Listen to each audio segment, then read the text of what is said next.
হঠাৎ আরম্ভ করলে সান্তালিতে, শেষ হবে ইংরেজিতে। আবার সেট আপ ভেরি নাইস।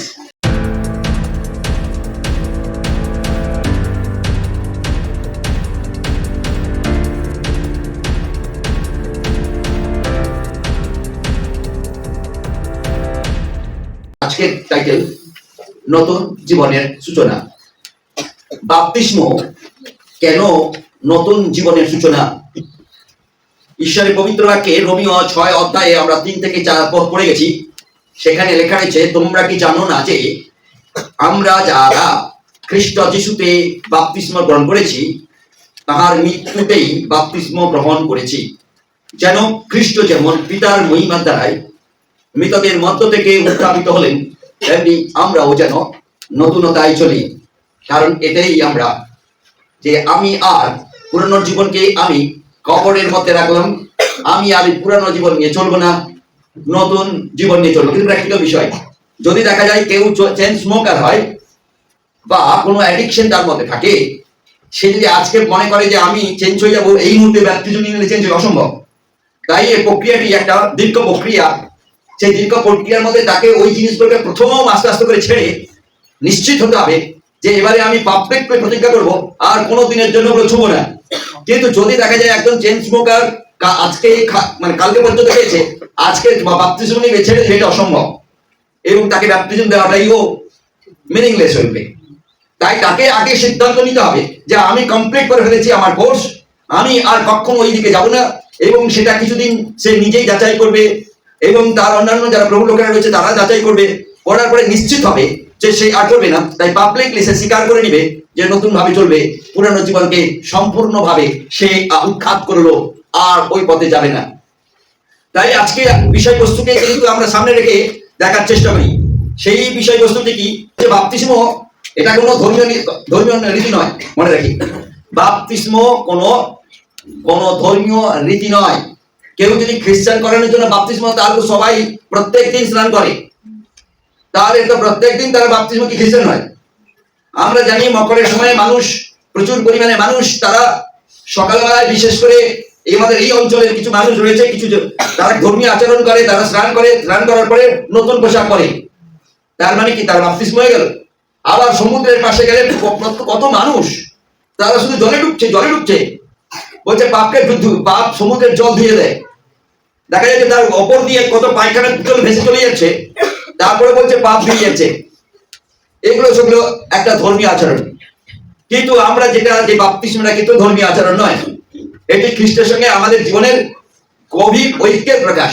আমি ঐক্যভাবে জীবন যাপন করবো, গভীর ভাবে প্রভুকে নিয়ে চলবো, এই প্রতিজ্ঞা একটা পাবলিক প্রতিজ্ঞা। বাপ্তিস্মের মধ্য দিয়ে একজন বিশ্বাসী ঘোষণা করে পুরানো জীবন পূর্ণভাবে শেষ আর নতুন জীবনের শুরু। তাই এই লড়াইকে আমি লড়াই করব, লড়ুকে হব এবং প্রভুকে নিয়ে চলবো। এবং ঈশ্বর, তিনি সর্বশক্তিমান এবং তিনি প্রতিজ্ঞাবদ্ধ, পবিত্র আত্মা তার সঙ্গে সঙ্গে থাকবে এবং কখনো তিনি ছেড়ে যাবেন না। এবং তাই এই জায়গাতে প্রথম বিষয়ে বাপ্তিস্ম এটা একটি যিশুর নির্দেশ, এবং এই নির্দেশে আমরা মাত্র মণ্ডলী সাড়া দিই এবং যারা অবগাহন নেওয়ার জন্য বা বাপ্তিস্ম নেওয়ার জন্য এগিয়ে আসে।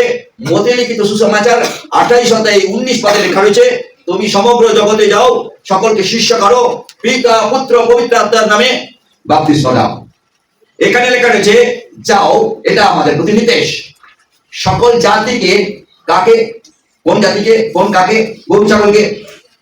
সকল জাতি, গরু ছাগলের মধ্যে জাত হয় না। এখানে নিশ্চিত করা রয়েছে সকল জাতির কাছে আমরা যাব এবং কি করবো? শিষ্য করব। শিষ্য মানে এটা বোঝার চেষ্টা করি, এখানে একটু যেন বলে মানে না হয়ে যায়। শিষ্য মানে হচ্ছে একজন লার্নার, একটা স্টুডেন্ট। স্টুডেন্টের কাজ কি? সে শিখবে।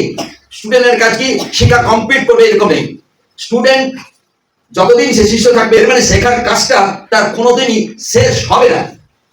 তাই এই ডিসাইপল এর আসল মিনিং হচ্ছে লার্নার। তিনি শিখবেন, শিখবেন, শিখবেন, তার কোনো শেষ নেই।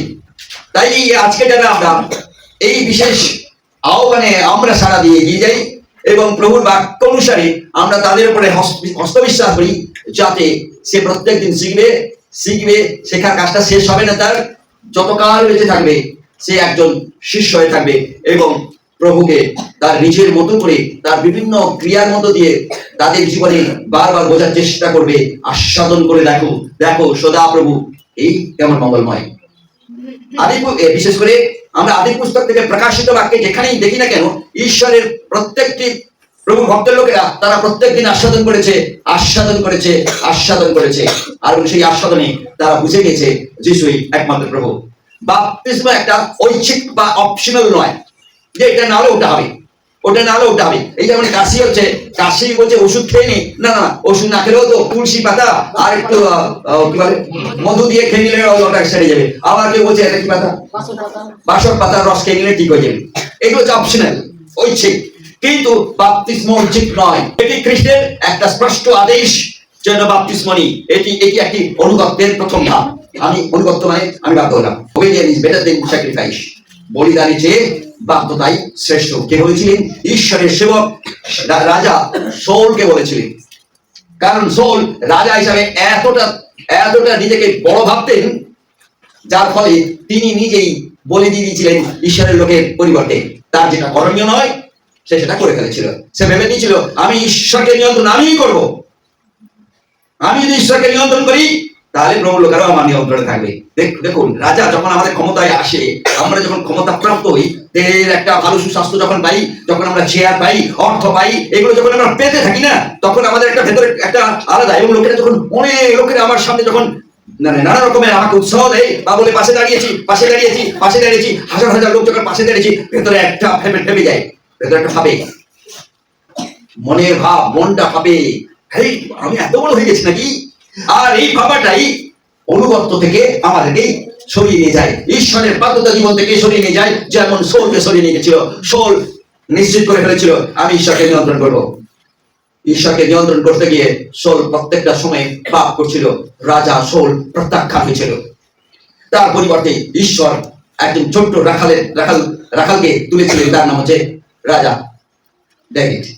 যে দাউদ যার যোগ্যতা ছিল না, কিন্তু ঈশ্বর তাকে তুললেন, কারণ অনুগত্য। তাই ব্যাপটিজম হলো অনুগত্যের একটি প্রথম ধাপ, বাধ্যতার একটি প্রথম ধাপ। এবং এই প্রথম ধাপে যেন আমরা যারা সেই সুযোগ রয়েছে যেন সুযোগটি ব্যবহার করি। এই বাপ্তিস্মের হলো একটি অনুতাপ ও বিশ্বাসের প্রকাশ। আমরা জানি বিশেষ করে জন, যিনি বাপ্তিস্ম গুরু হিসাবে পরিচিত ছিলেন, এবং তিনি যে বাপ্তিস্ম দিচ্ছিলেন তিনি বলছিলেন সর্পের বংশধরদের মন পরিবর্তন করার কথা বলেছিলেন।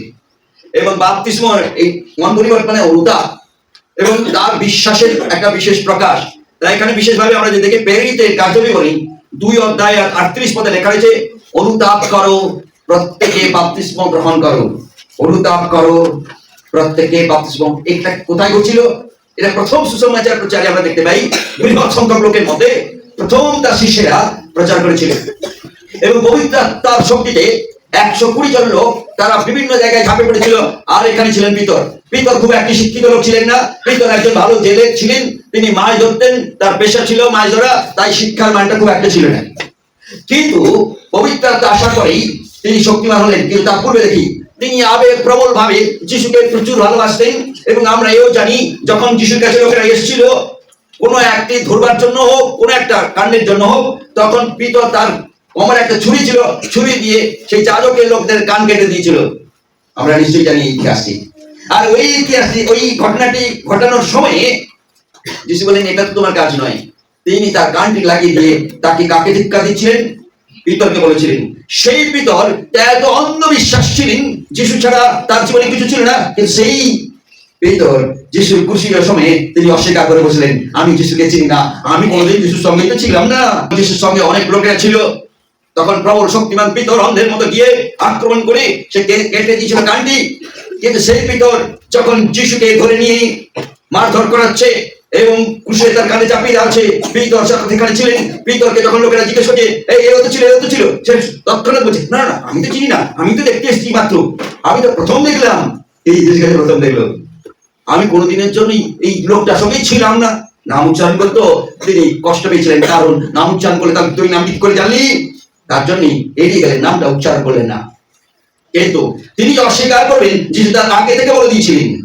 এবং এই আগে থেকে বলাটাই সেটা নিখুঁত ভাবে যিশু বলে দিয়েছিলেন, তুমি 3বার অস্বীকার করবে, 3বার অস্বীকার করবে, এক পিতার নামে অস্বীকার করবে, এক পুত্রের নামে অস্বীকার করবে, এক পবিত্র আত্মার নামে অস্বীকার করবে, তৃতীয় ঈশ্বর পবিত্র ঈশ্বরকে সম্পূর্ণ ঈশ্বরকে তুমি অস্বীকার করবে।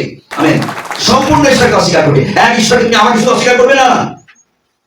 ভয় ঈশ্বরকে অস্বীকার করতে সাহায্য করেছিল, তার জীবনে ভয় অস্বীকার করতে সাহায্য করেছিল 3বার 3বার 3বার। আর সেই সময়ে মোড়ক ডাকতে আরম্ভ করেছিল, অন্য ভাষায় কুকুরা বলি। আর তাতেই পিতা বুঝে নিয়েছিল যিশু তো বলেছিলেন এটাই, আর আমার জীবনে সেটাই ঘটে গেল। তিনি কাঁদতে আরম্ভ করলেন, গাছে মাথা রেখে ঠুকাতে আরম্ভ করলেন, আর অনুতাপ করতে আরম্ভ করলেন, ক্ষমা চাইতে আরম্ভ করলেন। আর তিনি বললেন, আমি আর বিশ্বাস থেকে আমি সরে যাব না প্রভু, যত বাধা আসুক। সেই ভিতর 120 জনের মধ্যে একজন, যারা বিশেষ করে একটি বিশেষ জায়গায় প্রার্থনা করছিলেন, দরজা বন্ধ করে উপবাস সহকারে প্রার্থনা করেছিলেন। কার্যবিবরণী 1:8 পদে লেখা রয়েছে, তোমরা কোথায় অপেক্ষা করবে এবং যতক্ষণ পর্যন্ত পবিত্র আত্মা না আসে ততক্ষণ পর্যন্ত তুমি কোথাও বেরোবে না। যীশু খ্রিস্টের স্বর্গারোহণের পরে তারা অপেক্ষা করছিল এক জায়গায়। আর আমরা এও জানি যে সেই সময়ে যিশু তিনি কোথাও কোথাও সকলের সঙ্গে সাক্ষাৎ করলেন, কিন্তু পরবর্তীতে আমরা পবিত্র আত্মা এসেছিল 120 জনের উপরে, এবং সেই 120 জনের উপরে পবিত্র আত্মা নেমে আসার পরেই তারা ভিন্ন ভিন্ন ভাষায় কথা বলতে আরম্ভ করলো। যে পিতর ভালো গ্রিকে ভাষা বলতে পারতেন না, সেই পিতর এখন ভালো গ্রিক ভাষাতে কথা বলতে আরম্ভ করলেন। এবং তাতে গিয়ে একটা বিশেষ বাজারে, যে বাজারে বিভিন্ন ভাষায় কথা হয়, এই লোকেরা গোটা সুসমাচার প্রচারের জন্য তাদের ভাষাতে কথা বলতে আরম্ভ করলো। আমরা যখন মাতাল হই না, দেখবেন গ্রামের লোকেরা যখন মাতাল হয় কেমন হয়? মাতাল হলে সে তার নিজের ভাষা বলে না, মাতাল হলে সে দেখা যাবে ক্লাস 2 পর্যন্ত করেছে সে ইংলিশ বলে। এই আমার জীবনে তো ঘটেছে সেটাই। আমি যখন তিলাবনীতে ছিলাম, তিলাবনীতে একটি ছেলে, এমন খ্রিস্টান কেমন দেখুন, এটা অনুতাপ নেই, খ্রিস্টান সে বিশ্বাসী ছিল না, খ্রিস্টান ছিল। সে মালকে আমার কাছে, মানে আমাকেই বলবে, তার রাগটা আমার পরে। তার কারণটা কি? তার কারণটাই যে অনুতাপের প্রকাশটা আমি করবই, তার কারণটা কি? ভুল বিশ্বাসকে আমি আঘাত করবই। তাই সে খেয়ে প্রথমে এসে চিৎকার করবে আমার পরে, আমি ভেতরে থাকি, আমি বাইরে বেরোনো, ওর চিৎকার করলে আমি শুনিও না, আমার ইন্টারেস্ট নেই, যা চুপচাপ থাকি। এবং এত জোরে জোরে বলবে, হঠাৎ আরম্ভ করলে সান্তালিতে, শেষ হবে ইংরেজিতে। আবার সেট আপ ভেরি নাইস, এরপরে তার ইংরেজি বেরোচ্ছে, আমি সেট আপ হয়ে যাবে। তারপরে তো আবার হিন্দিও আছে, ভেতরে হিন্দিও আছে, কারণ হিন্দিটা শক্ত আর ইংরেজিটা আরো বেশি শক্ত। তাই মাল পড়লে ওই ভাষাগুলো বেরোয়।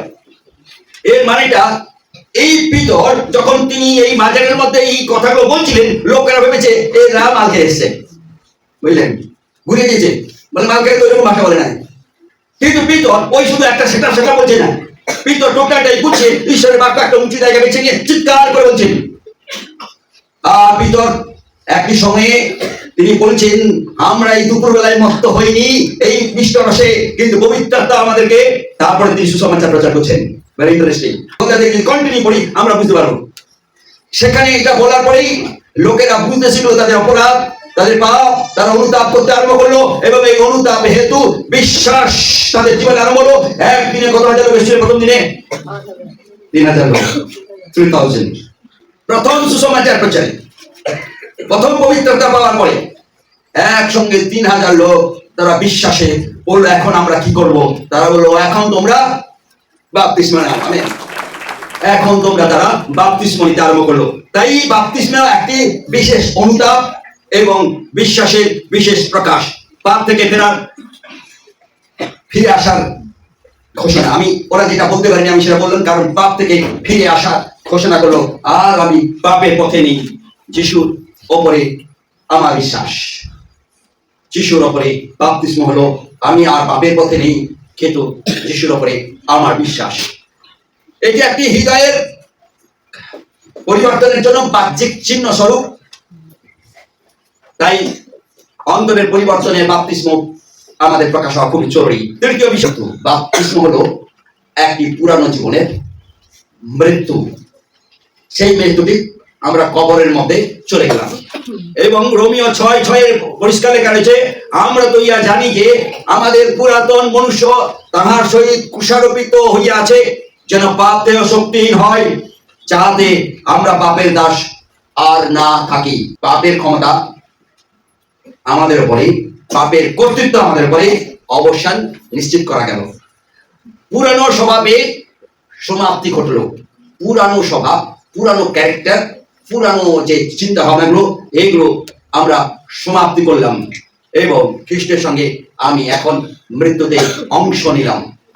খ্রিস্টের সঙ্গে মৃত্যুতে অংশ নিলাম। যারা আগামী দিনে অবগাহন নিব বা বাপ্তিস্ম নিব, যারা আগামী দিনে জলদীক্ষা নিব, বা যারা নিয়ে ফেলেছি জানি না, যারা এটা নিশ্চিত আমাদেরকে সাহায্য করবে। বাপ্তিস্মটা কিসে, কেন আমরা বাপ্তিস্ম নিব? এই বাপ্তিস্মটা কি ধর্মীয় কোনো অনুষ্ঠান নাকি? এই বাপ্তিস্মটা কি কোনো বিশেষ, এটার পরিবর্তে কোনো অপশনাল কিছু রয়েছে নাকি? এটার কোনো অপশনাল নেই। বাপ্তিস্মই হচ্ছে শেষ, যা আধ্যাত্মিক জীবনের একটা বিশেষ চলার পথে একটা বাধ্যতার জীবন। তাই আজকে যেটা আমরা প্রভুতে রয়েছি তার চতুর্থ অংশটি দেখার চেষ্টা করব, সেটা বাপ্তিস্ম নতুন জীবনের প্রকাশ। পুরানো জীবনের শেষ, মৃত্যু, এখন নতুন জীবনের জীবিত, নতুন জীবনের প্রকাশ। এবং সেখানে আমরা দেখার চেষ্টা করব কলসীয় 2:12 লেখা রয়েছে, বাপ্তিস্ম তার সঙ্গে কবরস্থ হয়ে যাওয়া, তার সঙ্গে খ্রিস্টের সঙ্গে কবরস্থ হওয়া, বিশ্বাসের দ্বারাই জীবিত হয়ে ওঠা। বাপ্তিস্ম হলো একটি নতুন পরিচয়, আইডেন্টিটি। কি আইডেন্টিটি? আমার বাপ তিনি স্বর্গে থাকেন, আমার ঘর স্বর্গে রয়েছে, আমি এখানকার নাগরিক নই। আমি এখানে যতকাল রয়েছি কি হিসাবে, বিদেশি হিসাবে রইলাম। আমি এখন এনআরআই, মানে বুঝতে এনআরআই, অথবা আমরা সিটিজেনশিপ পেয়েছি। সেই সিটিজেনশিপ কোথায়? স্বর্গের সিটিজেনশিপ। তাই আমার এই পৃথিবীতে এটা আমার স্থায়ী জায়গা নয়। আমার স্থায়ী জায়গা কোথায়? স্বর্গে, যেখানে আমার প্রভু যীশু খ্রিস্ট যিনি রাজা হয়ে রয়েছেন, যেখানে তার তত্ত্বাবধানে আমি থাকবো, যিনি আমার জন্য ঘর করেছেন এবং সেই ঘরে নিশ্চিত করেছেন, কারণ যা যোহন লিখিত সুসমাচারে নিশ্চিত করেছে, আমি যাচ্ছি তোমাদের জন্য ঘর বা স্থান প্রস্তুত করতে, আমি ফিরে এলে ওকে। তাই আমার জন্য ঘর রয়েছে, আমার জন্য নির্দিষ্ট জায়গা রয়েছে। তাই এখন নতুন পরিচয়, আমি স্বর্গের নাগরিক। আমার যে অগ্রাধিকার রয়েছে, মানে আমার বাবা, আমার যিনি, তার যে সম্পদ রয়েছে, আমরা যদি তার সন্তান হই তাহলে কে পাবে? তার সন্তানেরা হয়। তাই সেই অনুসারে আমি সেখানে অগ্রাধিকার পাবো, অধিকার পাবো, দত্তক অধিকার, কারণ তার রক্তে তিনি আমাদের দত্তক অধিকার করেছেন, দত্তক সন্তান নিয়েছেন। সেই দত্তকের যে সম্পদ রয়েছে আমার পিতা ঈশ্বরের, সেই সম্পদের নতুন পরিচয় আমি কি পাবো? সকল সম্পদের সমান সমান পাবো, সমান সমান পাবো। এটা হচ্ছে আমাদের নতুন পরিচয়, নতুন আইডেন্টিটি।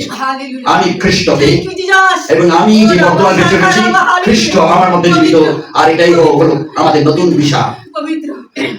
এবং এই নতুন উদ্দেশ্য যেন আমাদের থাকে সর্বদা, যে আমি আমার ঈশ্বরের দিকে দৃষ্টি রেখেই আমি চলবো, কারণ এটাই আমাদের নতুন উদ্দেশ্য। বাপ্তিস্ম খ্রিস্টের সঙ্গে একটা বিশেষ ঐক্যের চিহ্ন। একতায়, এক প্রেমে থাকবো, একসঙ্গে থাকবো, সহভাগিতায় আসবো। আমাদের নিশ্চিত করতে হবে। এখন প্রেরিতের কার্যবিবরণীতে নিশ্চিত করেছে 4টি জায়গাতে তিনি নিশ্চিত করেছেন 4টি ভাবে, যে তোমরা যখন বাপ্তিস্ম নিবে, বাপ্তিস্মের পরে তোমরা কি করবে? সহভাগিতা করবে, আর কি করবে? প্রার্থনা করবে, রুটি ভাবে, রুটি। আর তারা প্রেরিতের শিক্ষায় ও তারা, তারপরে কি? শিক্ষায়, শিক্ষায় তারা সহভাগিতায়, রুটি ভাগায়, প্রার্থনায়, আর প্রেরিতের শিক্ষায় তারা নিবিষ্ট থাকলো। প্রেরিতের শিক্ষায়, অন্য কারো শিক্ষায় নয়। আজকে চারিপাশে নিজেদের পাস্টার বলে নিজেরা সেলফ ডিক্লারেশন দিয়ে সব কত পাস্টার ঘুরছে, কত বলে আমি প্রভুর লোক, তোমরা আমি প্রভুর লোক। যখন দশমাংশ আমাকে দিবে, কি ভেরি ইন্টারেস্টিং। আচ্ছা, দশমাংশ আমি জানি না, আব্রাহাম তো দশমাংশ কেউ দাবি করেনি, কিন্তু আব্রাহাম দশমাংশ একাই দিয়েছিল, তাকে কেউ বলে দেয়নি। কিন্তু সে আব্রাহাম নিজে দিতে চাইছে, আর ঈশ্বরের লোক মনকিসের দল যাজক, তিনি বলছেন আমি নিব না, আমি নিব না, আমি আমার অনেক আছে, তুমি আমাকে দিবে না। বলছে না না না, আমি যদি তোমাকে না দিয়ে এটা না, তুমি বলবে তুমি ঈশ্বরের পয়সা চুরি করে তুমি বড় লোক হয়েছো। আমি এটা করবো না, আমি চুরি করে বড় লোক হতে চাই না। তাই ঈশ্বরের জায়গাটাই তোমাকে দিলাম বাবু, তুমি নাও আর নাই, আমি এখানে দিয়ে চলে যাবো, আমি রাখো না, এই ধার রাখো না। তুমি কখনো বলতে পারবে না যে আমি ঈশ্বরের পয়সায় চুরি করে আমি কি হয়েছি? ধনী হয়েছি। আমি ঈশ্বরের পালে ছাড়ি না। কিন্তু তার সঙ্গে তার ভাইয়ের ছেলেটা ছিল, তার নাম কি জানো? লোট ছিল। সে কি শিখতে পেরেছিল? সে শিখেনি। এবং এটা যখন লোট তার সবকিছু সম্পদ চুরি হয়ে গেছিল, লুট হয়ে গেছিল, চুরি মানে লুট হয়ে নিয়ে চলে গেছিল, তার দাদাদিকে নিয়ে পালিয়েছিল।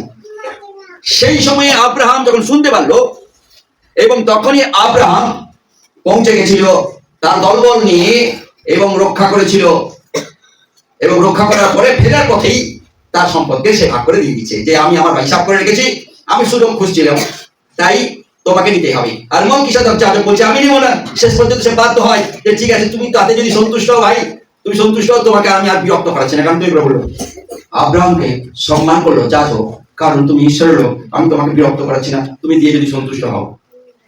তাই আমরা যদি এই প্রকারের বাপ্তিস্মটা হচ্ছে হওয়ার পরে পরে চারটি জায়গাতে, প্রেরিতের শিক্ষায়, সহভাগিতায়, রুটি ভাঙায় আর প্রার্থনায় আমাদেরকে নিশ্চিত করতে হবে আমাদের জীবনে। এটা হচ্ছে বাপ্তিস্মের ঐক্য আমাদের, বা এই বাপ্তিস্মের দ্বারা যে ঐক্যতা, সহভাগিতার ঐক্য, পরস্পরের জন্য প্রার্থনায়, পরস্পরের জন্য যেন আমরা একসঙ্গে মিলে আমরা একই দেহের অংশের অংশীদারি হই, একই প্রেমে থাকি, আর প্রেরিতের শিক্ষায় যেন আমরা শিক্ষিত হই। প্রভু চান, কারণ খ্রিস্ট আমাদের আমাদের জীবন যেন সেই কাভারের মধ্যে, সেই আবৃত্তির মধ্যে যেন আমরা থাকি, সেই ঢাকনির মধ্যে যেন আমরা থাকি, কারণ তিনি আমাদের জীবন।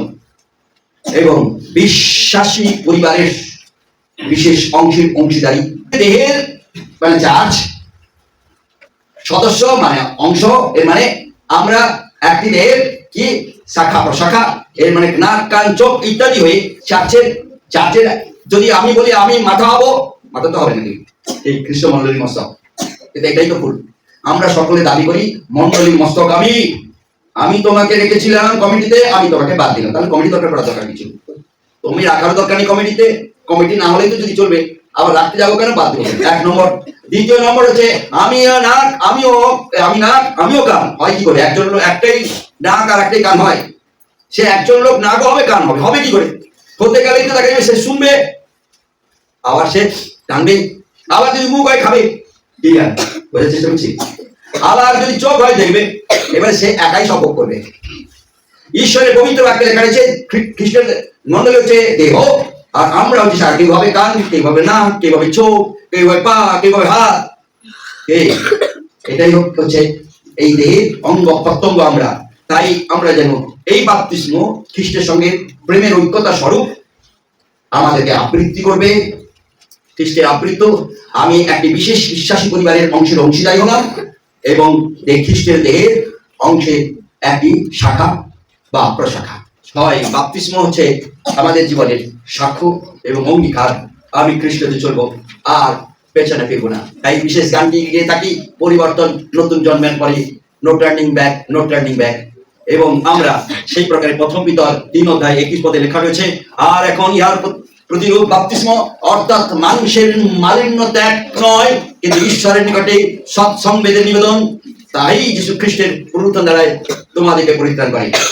আমাদের যে পুনরুত্থিত জীবন তা যেন প্রকাশ করে, আমরা সৎসংবেদ সহভাগিতাতে যেতে হবে, সেটা যেন খ্রিস্টের সহভাগিতা হয়, সৎসংবেদের সহভাগিতা হয়, এটা প্রভু বলছে। তাই প্রথম জায়গাতে জগতের সামনে আমরা সাক্ষ্য ধরে তুলব, আমাদের কথার মধ্য দিয়ে, আমাদের কার্যের মধ্য দিয়ে, আমাদের চিন্তার মধ্য দিয়ে। আমাদের এই কোনো চিন্তা, আমাদের ব্যক্তি চিন্তা আমাদেরকে ঘুম ভাঙিয়ে তোলে, সমাজগত চিন্তাও ঘুম ভাঙিয়ে তুলতে পারে, রাজনৈতিক চিন্তাও ঘুম ভাঙিয়ে তুলতে পারে। আবার আপনি যদি ভালো লোকের জন্য কিছু করেন, সেটাও আপনার কাছে চ্যালেঞ্জ যখন হয়ে উঠবে, আপনি যদি জেদ মনে করেন, সেটাও আপনাকে ঘুম ভাঙিয়ে তুলতে পারে। তাই যখন আমার এই কাজটি করতে পারছি না, তাহলে আপনাকে ঘুম ভাঙিয়ে তুলবে। আপনি যদি ঈশ্বরকে প্রেম করেন, ঈশ্বরের সাথে কিছু করবেন, তাহলে সবার জন্য করবেন, তখন তো আপনারও ঘুম ভাঙাতে পারেন, কারণ এটা ঈশ্বরের ইচ্ছে। এরপরে আপনার ঘুম হয় না বললে হবে না, ঘুমটা যতক্ষণ এই কাজটি কমপ্লিট না হবে ততক্ষণ আপনার ঘুম হবে না। তাই জগতের সামনে বিশ্বাসের সাক্ষ্যটা তুলে দেওয়ার দরকার রয়েছে, কাজের মধ্য দিয়ে, কথার মধ্য দিয়ে, যেন আমরা বুঝিয়ে দিই যে আমরা খ্রিস্টের একজন সৈনিক। ঈশ্বরের কাছে উত্তম বিবেকের অঙ্গীকার, আমার বিবেক মানে কনসিয়াস। আমরা অনেক সময় দেখুন, আমি দাঁড়িয়ে রয়েছি, হঠাৎ পেছনে এসে যদি কেউ বলে তখন কি হবে? আমি কেমন হবো? যত সাহসী অর্জন করবো। তার কারণ যে আমি সাবকনসিয়াসে ছিলাম, যেহেতু সাবকনসিয়াসে ছিলাম সেই যেহেতু চমকে উঠেছি। এখানে ঈশ্বর বলছে তুমি সাবকনসিয়াসে থেকো না, কনসিয়াসে থাকো। তুমি যখন শো প্রভুকে নিয়ে এসো, তুমি যখন জেগে থাকো প্রভুকে, তুমি আবার স্পেশাল পাবে। এই বাবা যিশু আসবে, তাহলে কাপড় টাপড় ভালো করে তারপর পড়ি, তারপর প্রার্থনা করি। এই না বাবা, এখন টয়লেটে গেছি, যিশু নাম করা যাবে না, কারণ যিশু এই নোংরা পছন্দ করে না, তাই এই কাপড় টাপড় ধুয়ে দিই। তারপরে এসে একটা গোপন জায়গায়, পবিত্র জায়গায় ধূপ চন্দন দিয়ে হুস করে তারপরে যিশুর কথা বলবো। কি তাই? আপনার ঘরে যদি কারো ছোট ছেলে রয়েছে, যেমন আদি রয়েছে, আদি বলে আমি কি করবে? আদি তার বাপকে ডাকে, পায়খানার রুমেও ডাকে, তার মাকে ডাকে, খাওয়ার জায়গাও ডাকে। সে দেখা যাচ্ছে এখন তো মানে শুশু করতে শিখে গেছে, শিখে গিয়ে তারপরে প্যান্টটা তার খুলে দিতে মধ্যে মধ্যে, যদি প্যান্টটা খুব কঠিন থাকে, খুলে দেওয়ার পরে তারপরে বললো তুই ভাব। আরে আমাকে যেদিন বলছো ভাব, প্যান্টটা খুলে দিলাম, প্যান্টটা সে বলছে খুলে দিলাম, খুলে দেওয়ার পরে আমাকে বলছে তুই প্যান্টটা কিন্তু পরলো নিজে। এর মানে তারপরে প্যান্টটা পরার সঙ্গে সঙ্গে কিন্তু আমাকে খুঁজছে। এর মানে সে সর্বদা তার চিন্তার মধ্যে রেখেছে আপনি যখন পায়খানায় যাবেন আপনার বাবা সেখানে, আপনি যখন শয়ন করবেন আপনার বাবা সেখানে, আপনি উলঙ্গ কি হয়ে এটা বাবার কাছে বলবেন ইংলিশ, ইংলিশ নয়, কিন্তু আমাদের কাছে সেটা নেই। কারণ আমরা অনেক যখন বড় হয়ে উঠি, নাকি আপনি এমন কোন জায়গায় রয়েছেন যে বাবা দেখবে না, কারণ বাবার কাছে আপনি ঈশ্বর সৃষ্টিকর্তার কাছে আপনি সর্বদিনের জন্য বাঁচা। কেন বলি? আপনি যখন ছোট ছিলেন তখন আপনি জানতেন না কোনটা লজ্জা। যখন আপনি বুড়ো হয়ে যাবেন তখন আপনি আপনার বিবেক হারিয়ে ফেলবেন। ওই যে মধ্যিখানের বয়সটাই হচ্ছে আপনার গোলমাল। যত অপরাধের জায়গা রয়েছে এই মধ্যিখানের বয়স। যখন আপনি আরম্ভ করলেন আপনার লজ্জা আপনার জীবনে আরম্ভ হলো, এবং যতক্ষণ পর্যন্ত লজ্জা না যাচ্ছে ততক্ষণ পর্যন্ত, এর মানে আপনি আপনার জীবনে যখন 3 বছর 4 বছর বয়স ততক্ষণ পর্যন্ত আপনি দেখছিলেন এই 4 বছর থেকে আরম্ভ হলো লজ্জা, মিথ্যা কথা বলা, কাউকে কুতাকুতি করে দেওয়া, আরম্ভ হলো। যত রকমের চুরি করবেন, নাড়ু যদি বাচ্চা হন, 4 বছরের বাচ্চা হন, কোথায় মা নাড়ু রেখেছে তাকে জিজ্ঞেস করেছে এই একটা পিঁপড়ের উপকারিতা বল। সে তখন সে ম্যামকে বলছে পিঁপড়ের উপকারিতা, ম্যাম পিঁপড়ে আমার মা কোথায় মিষ্টি রাখে সেটা বলে দেয়। তো তখন থেকেই সে বুঝে নেই কিভাবে চুরি করতে হবে, সোর্স, তার সোর্সকে পিঁপড়ে। এবং সেই হতে হতে হতে হতে বড় হলো, রাজনৈতিক ভাবে বড় হলো, সামাজিক ভাবে বড় হলো। কি বড় হয়ে রাজনৈতিক ভাবে চুরি করলো কিছু, সামাজিক ভাবে বড় হলে সমাজের কিছু চুরি করলো, আর তারপরে আর বাবা মায়ের কাছে বড় হয়েছে সেখানে বাবা মায়ের পকেটে চুরি করলো। কারণ যদি মদ খাওয়া ছোট থেকে শিখে যায় কি করে চুরি করবে। তারপরে বয়স হলো 60 হলো 65 হলো, ও হাঁটুতে ব্যথা, এখানে ব্যথা, এখানে ব্যথা। এরপরে আর সে চুরি করছে না, এবার সে আরম্ভ করছে কি করে এখান থেকে হেল্প পাওয়া যায়। এরপরে সে যোগদান করলো, কিছু যোগদান করছে। এবারে 70 হয়ে গেছে, বলছে আর তো আমি বাঁচবো না, আমি আর বাঁচবো না। সেটা জেনে গেছে, জেনে গিয়ে এখন সে কি করছে, তার বিবেক কনসিয়াস হয়েছে। তখন এতদিন বিবেক ছিল না, এবারে বিবেক কনসিয়াস হয়েছে। বিবেক কনসিয়াসে ফেরার চেষ্টা করছে। কোন জায়গায় যদি পরিবর্তন হয় তার জীবনে, সে ভাবে যে আমি যদি মুক্তি পাই, মুক্তি মুক্তি, তখন মুক্তি খুঁজে, পরিত্রাণ খুঁজে গিয়ে জানে। কিন্তু আমাদের বাংলার ভাষাতেই বলে মুক্তি খোঁজে, পরিত্রাণ খোঁজে মানুষ। মুক্তি মানে এক, পরিত্রাণ মানে এক। মুক্তি হচ্ছে এখন আপনি কোন রোগ হয়েছিল, ভালো হয়ে গেল, মুক্তি পেলাম, ও পরিত্রাণ পেলাম না। কিন্তু পরিত্রাণ এটা এই ওয়ার্ডটা যে স্পিরিচুয়াল ওয়ার্ড, আধ্যাত্মিক ওয়ার্ড, এর মানে হচ্ছে এই পরিত্রাণ মানে অনন্তের জায়গাটা যেন কোথাও রয়েছে। আজকে যেন আমরা প্রভুতে রয়েছে, আপনি রান্নাঘরে যান প্রভু আপনার সঙ্গে, বাথরুমে যান আপনার প্রভু আপনার সঙ্গে, আপনি শয়ন কক্ষে যান কি ধরনের পোশাক পরেছেন সেটা ডাজ নট ম্যাটার, এটা কোনো বিষয় নয়। কারণ আপনি ছোট্ট শিশু নেই প্রভুকে রাখবেন, আমেন। আপনি ছোট শিশু নেই প্রভুকে কাঁদবেন একা একা, আপনি প্রভুর সঙ্গে কথা বলবেন একা একা, কারণ প্রভু আপনার সঙ্গে সঙ্গে আপনার উত্তর দেওয়ার জন্য সর্বদা তিনি রয়েছেন। তাই আপনার বিবেককে, এই বিবেকের অঙ্গীকার রাখবেন যে আমি যেখানেই যাই প্রভু আমার সঙ্গে, আমাকে পবিত্র হতে হবে না, প্রভু আপনাকে পবিত্র করবে। আপনাকে কি গোবর জল দিয়ে পবিত্র হতে হবে না, আপনাকে গরুর পেশাব দিয়ে পবিত্র হতে হবে না, আপনাকে পঞ্চ মৃতাল দিয়ে পবিত্র হতে হবে না, প্রভু আপনাকে পবিত্র করবে না, আপনাকে হতে হবে। আপনি শুধু আপনার বিবেককে আপনি খুলে রাখবেন প্রভুর কাছে, এবং প্রভু চান তার অনুগ্রহ দিয়ে আপনাকে তার বুকে জড়িয়ে আপনাকে বড় করতে। বাপ্তিস্ম মানে জীবন ভোর খ্রিস্টের পক্ষে দাঁড়াবো, খ্রিস্টের জন্য দাঁড়াবো, মণ্ডলীর গৌরবের জন্য দাঁড়াবো। তাই আজকে আমরা যারা প্রভুতে রয়েছি আমরা ফিরে আসি, বাপ্তিস্ম আমাদের কি ঘোষণা করে, আমি খ্রিস্টের সঙ্গে মরেছি, একদম পরিষ্কার, আমি খ্রিস্টের সঙ্গে মরেছি, আমি খ্রিস্টের সঙ্গে জীবিত হয়েছি, আমি খ্রিস্টের পথেই চলব। খ্রিস্টের সঙ্গে মরেছি, খ্রিস্টের সঙ্গে জীবিত হয়েছি, আমি খ্রিস্টের পথেই চলবো মৃত্যু পর্যন্ত। আমাকে কেউ আটকাতে পারবে না। শাস্ত্রে ঈশ্বরের পবিত্র বাক্যে লেখা আছে, আমার প্রেম থেকে তোমাকে কে পৃথক করে? কি মৃত্যু, এই উলঙ্গতা, এমন কোন নিষ্ঠুরতা আমার কাছ থেকে তোমাকে পৃথক করতে পারে না। কারণ তুমি আমাতে জীবিত, আমি তোমার মধ্যে জীবিত, আমার কাছ থেকে কেউ পৃথক করতে পারে না। তাই আমরা যারা বাপ্তিস্ম নিয়েছি বা আজকে নিয়েছে, মনে রাখা খুব জরুরি, সেটা কি, তারা নতুন জীবনে, তাদের নতুন জীবন হয়ে উঠেছে, পুরানো জীবনের কোনো জায়গা নেই। তাই আসি, প্রার্থনা করবার পূর্বে বিশেষ একটি গান শুনি। গানটা কিন্তু এর সঙ্গে সঙ্গে মনোযোগ দিয়ে শুনি, খ্রিস্টের সঙ্গে নতুন জীবন।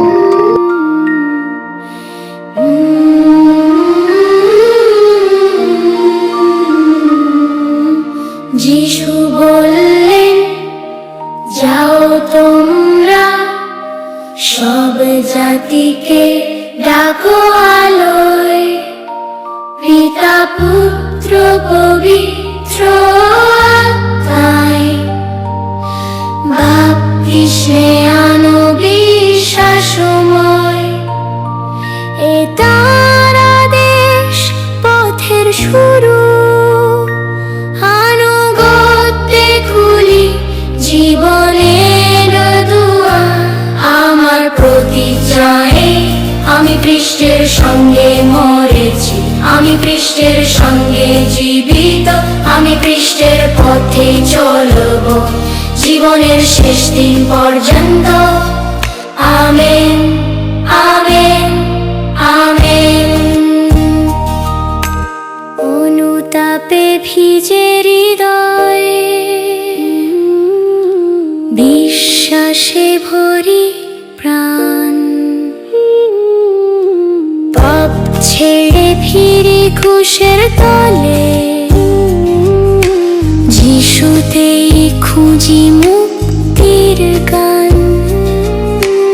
অন্তরের বদল বাহিরে জানাই, বাপ্তিস্মে কথা ঘোষণা পাই। আমার প্রতিজ্ঞায় আমি খ্রিস্টের সঙ্গে মরেছি, আমি খ্রিস্টের সঙ্গে জীবিত, আমি খ্রিস্টের পথেই চলব জীবনের শেষ দিন পর্যন্ত। Amen, amen, amen. পুরনো মানুষ জলে সমাধি, পাপের পথ হয় শেষ, খ্রিস্টের সঙ্গে মৃত্যু নিলাম, ভাঙলো শৃঙ্খল, কাটলো ক্লেশ। চলেন আমি পাপের অবসান, নতুন জীবনের প্রস্তুত প্রণাম। আমার প্রতিজ্ঞায় আমি খ্রিস্টের সঙ্গে মরেছি, আমি খ্রিস্টের সঙ্গে জীবিত, আমি খ্রিস্টের পথেই চলব জীবনের শেষ দিন পর্যন্ত। Amen, amen, amen. জল থেকে উঠি নতুন হয়ে, আলোয় ভরা প্রাণ, খ্রিস্টে জীবিত নতুন পথে, শুরু হলো আশার গান। নতুন নাম, নতুন দিশা, খ্রিস্টে পেয়ে জীবনের ভাষা। আমার প্রতিজ্ঞায় আমি খ্রিস্টের সঙ্গে মরেছি, আমি খ্রিস্টের সঙ্গে জীবিত, আমি খ্রিস্টের পথে চলব জীবনের শেষ দিন পর্যন্ত। Amen, amen, amen. খ্রিস্টের সঙ্গে একীকরণ, তাহাকেই পরিধান, কাচের দেহে যুক্ত হলাম, এক বিশ্বাস এক সম্মান। তিনি আমার, আমি তারি, ঐক্যে বাঁধা জীবন ধরি। আমার প্রতি যায় আমি খ্রিস্টের সঙ্গে মরেছি, আমি খ্রিস্টের সঙ্গে জীবিত, আমি খ্রিস্টের পথেই চলব জীবনের শেষ দিন পর্যন্ত। Amen, amen, amen. জগতের মাঝে সাক্ষী, ভয় নয় সাহস নিয়ে, এই জীবন তারি সেবায় অঙ্গীকার করি হৃদয় দিয়ে। মৃত্যু অবধি বিশ্বস্ত থাকি, খ্রিস্টের নামে জীবন রাখি।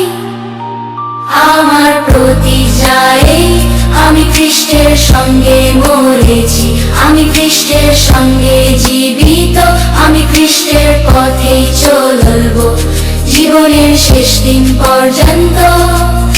Amen, amen, amen. আমরা চিরকাল করবার সুযোগ করে নিই, যতকাল এই পৃথিবীতে থাকবো প্রভু তুমি আশীর্বাদ করো। এই সময় যারা প্রার্থনা করে নিজেদেরকে প্রতিজ্ঞাবদ্ধ হচ্ছে, তোমার অনুগ্রহ এবং প্রেমের হাত নিয়ে যাও প্রভু, তাদের সামর্থ্য করে তোলো।